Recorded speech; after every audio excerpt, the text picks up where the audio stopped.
Hurriyat conference को लेकर बड़ी जानकारी मिल रही है। हुर्रियत कॉन्फ्रेंस का गेम ओवर हो चुका है। हुर्रियत से जुड़े हुए अलगाववादी संगठन एक के बाद एक इससे नाता तोड़ रहे हैं। Jammu and Kashmir Muslim democratic league और कश्मीर फ्रीडम फ्रंट ने हुर्रियत कॉन्फ्रेंस से रिश्ता तोड़ने का ऐलान किया है। अब तक 11 ऐसे संगठन हुर्रियत छोड़कर भारत के संविधान में आस्था जाहिर कर चुके हैं। जिस तरीके से खबर सामने आई है जम्मू कश्मीर को लेकर और हुर्रियत कॉन्फ्रेंस को लेकर, ये पिछले कुछ वक्त में देखा गया कि एक एक करके ऐसे संगठन हुर्रियत छोड़ते चले गए, भारत के संविधान को लेकर आस्था जाहिर की। ये बदलाव देखा गया जम्मू कश्मीर में, जिसको लेकर अलग अलग पॉलिटिकल पार्टी भी इसको लेकर रिएक्शन देती रही। अब जम्मू कश्मीर में 11 ऐसे संगठनों को लेकर जानकारी मिल रही है जो हुर्रियत छोड़ चुके हैं। अलगाववादी नेता जो अपने अलग एजेंडे पर चलते थे या उनका अलग प्रोपेगेंडा जम्मू कश्मीर के अलग अलग हिस्सों में चलता था, दिखाई देता था और लोगों को इन्फ्लुएंस करने की भी कोशिश होती थी। अब 11 ऐसे संगठन जो हुर्रियत छोड़कर अलग हो गए हैं। दहशतगर्दी को मिटाने का संकल्प देश के प्रधानमंत्री और देश के गृह मंत्री ने और नरेंद्र मोदी जी वाली लेड गवर्नमेंट ने उठाया और उसमें वो कामयाब हुए।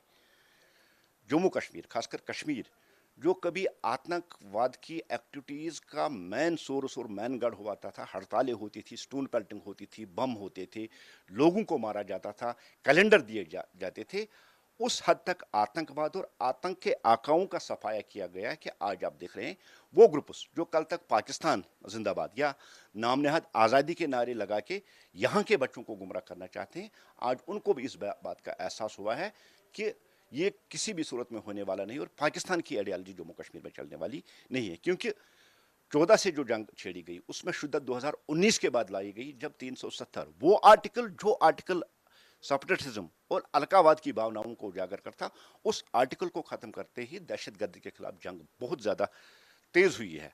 और आज आउटपुट आप देख रहे हैं कि मुख्तलिफ तंजीमें, कल ही 3 ग्रुप उसने क्वाइट किया और उससे पहले कुछ और 8 ग्रुपों ने किया और टोटल ये 11 जो ग्रुप्स है जो हुर्रियत के साथ कनेक्टेड थे, जो हड़तालें करवाती थी, कैलेंडर देती थी या मुख्तलिफ किस्म की एंटी नेशनल एक्टिविटीज़ में शामिल होकर जम्मू कश्मीर, खासकर कश्मीर में हालात को बिगाड़ रहे थे, आज वो मेन स्ट्रीम ज्वाइन कर रहे हैं। ये बदले हुए भारत की तस्वीर है, ये बदले हुए जम्मू कश्मीर, उस जम्मू कश्मीर नरेंद्र मोदी जी का, अमित शाह जी का जम्मू कश्मीर है जिसमें आतंकवाद, आतंकवादियों के लिए और आतंक का सपोर्ट करने वालों के लिए कोई जगह बचा नहीं है। ये जम्मू कश्मीर है, हिंदुस्तान का जम्मू कश्मीर है, नया जम्मू कश्मीर है, जिसको 2019 से देश के प्रधानमंत्री ने तामीर करना शुरू कर दिया और आज आप देख रहे हैं आपके सामने एक पुरअमन जम्मू कश्मीर और उस जम्मू कश्मीर में आज पाकिस्तान या दहशतगर्दी या सेपरेटिज्म की कोई जगह बची ही नहीं। हम लोग वेलकम करते हैं। देखिए, जो लोग भी मेन स्ट्रीम में आना चाहते हैं, हम उनके खिलाफ नहीं है। अगर काश इन लोगों ने आज से 30 साल पहले ऐसे स्टेप्स उठाए होते तो कश्मीर के अंदर मारदाड़ नहीं होता और इतनी किलिंग्स नहीं होती, उग्रवाद नहीं आता। देर आए दुरुस्त आए। अगर दरिया दिली दिखाई है हमारी गवर्नमेंट ने, इसको हम ये लोग मुबारक समझे और अभी भी मौका है, जो लोग वापस आना चाहते हैं आ जाए। देर होगी, ऐसे कानून बनेंगे तो उस वक्त फिर वापस आने का भी उनको कोई एक्सेप्ट नहीं करेगा। लगता है कि टेररिज्म को एक झटका लगा है, उनको नुकसान हुआ है। टेररिज्म है कहाँ? अभी जो टेररिज्म है वो लास्ट जड़ पे है। हम इसको टेररिज्म, क्योंकि ये लोग भी समझ गए हैं कि वहाँ से इन लोगों को कुछ मिलना नहीं है, तो वापसी का मोड इन्होंने किया और ऑलमोस्ट हमारी सिक्योरिटी फोर्स। जम्मू कश्मीर में अलगाववादी संगठन लगातार मेन स्ट्रीम पॉलिटिक्स ज्वाइन कर रहे हैं। कल भी हमने देखा 3 और कलदम जो अलगाववादी संगठन है उन्होंने मेन स्ट्रीम पॉलिटिक्स ज्वाइन की और उनकी तरफ से ये कहा गया कि उन्हें हुर्रियत कॉन्फ्रेंस या किसी अलगाववादी संगठन के साथ ना जोड़ा जाए, वरना उन लोगों के खिलाफ कानूनी कार्रवाई की जाएगी।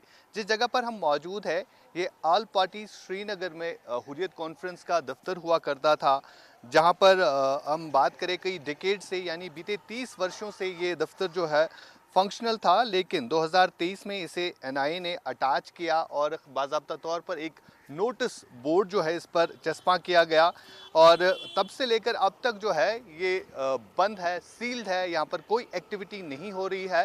हालांकि हमने देखा जब यहाँ पर हालात ख़राब होते थे तो इन दफ्तरों में काफ़ी चहल पहल रहती थी। यहाँ पर हुर्रियत की तरफ से कैलेंडर्स भी जारी किए जाते थे जब भी प्रोटेस्ट होते थे।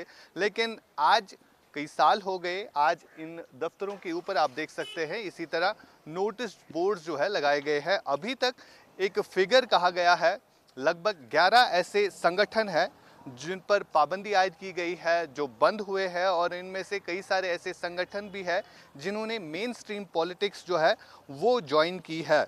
फिलहाल जिस हिसाब से गृह मंत्री अमित शाह की तरफ से ये कहा जा रहा है कि ज़ीरो टेरर पॉलिसी का जो रुख जो है वो अपना रहे हैं, और लगातार जो review meetings, security review meetings ली जा रही है, यूनिफाइड कमांड की मीटिंग्स ली जा रही है, इसमें यही देखा जा रहा है कि किस तरह से जो हालात जम्मू कश्मीर में बने हुए हैं, चाहे सिचुएशन जम्मू की हो या कश्मीर की हो, इसको किस तरह से ठीक किया जाए। फिलहाल अगर हम हुर्रियत कॉन्फ्रेंस की बात करें, हुर्रियत कॉन्फ्रेंस एक ऐसा संगठन था जो 1993 में फॉर्म हुआ था और कई टाइम तक ये संगठन जो है चलता रहा। लेकिन 2003 में ये स्प्लिट हुआ, जिसमें मीरवाइज मोहम्मद उमर फारूक जो है वो अलग हो गए और गिलानी वाला ग्रुप जो है वो अलग हो गया, और कई टाइम तक ये ग्रुप जो है यहाँ पर सेपरेटिज्म चला रहे थे। लेकिन जिस हिसाब से 2019 के बाद जम्मू कश्मीर में केंद्र की सरकार ने टेकअप किया और कई सारे ऐसे दफ्तर हैं उनको बंद किया, और जितने भी लोग अलगाववाद से जुड़े थे